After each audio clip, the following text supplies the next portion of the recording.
Hello guys, dito tayo sa puno ng humagalkal.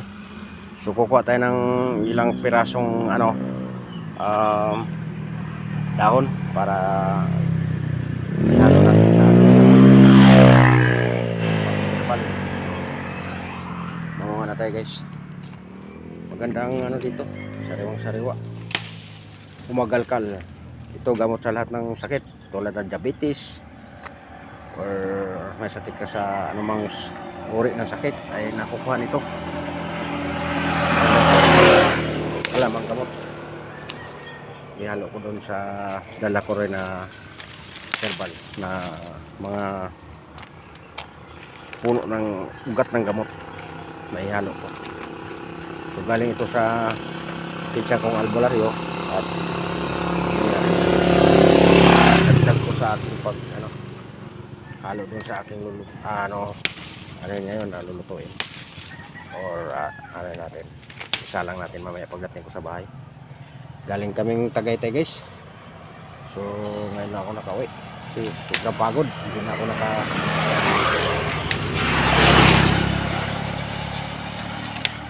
hindi na ako dito sa bahay kasi dito kasi dinaan ko muna yung pinsan ko dito sa may Puntawan, puno sa Naik. Diyan ako nagtitip muna sa kanila sakit kasi sobrang pagod na talaga. Pa kami. Naubusan kami ng gasolina sa Tagaytay. So tinulak namin. So pagdating doon sa may kainan doon sa pinakakainan doon may nag-volunteer sa amin na ibili nyo yung gasolina. So sobrang bait ng yung tao na yun. So talagang hanga ako sa kanya dahil bibigyan pa nga namin siya ng panggasa na para sa pagbili niya ng gamot, pagbili niya ng gasolina. Hindi tumanggap.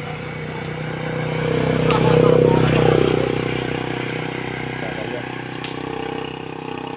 pagpalain ka ng ating ama na nakikita din ang buhay niya na magandang puso na sa mga ganong tao na emergency pa na bigla kang naubusan ng gasolina o nasiraan ka. So yun, at tayo'y papasalamat sa kanya. Ganun pa man ay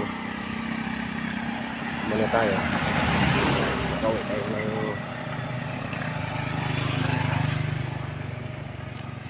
nakawin tayo ng maayos sa bahay. At ito nga, pauwi na rin ako dito sa amin dito sa Naik at ako'y dumaan ng halamang gamot. Tawag nito guys, humagalkal. So yun, maganda ito sa sakit na diabetes. So yun, at marami lang pala dito sa tabi-tabi. Marami dito sa Cosis. Are sobrang to guys, matinik yan talagang matitinikan ito. Kung matinikan naman ito, okay lang to. So tinik ito kasugatan ka, gamot sa diabetes kasi papasok yung nito tinik sa matatalas ito. At kung matinik ka, sabi ng pinsan ko ay makatulong dito sa may diabetes kasi nakakagamot din ang sugat niya sa atin. So yun, at tayo magpapaalam na sa ating lingkod ang CPM Vlog. Bye bye.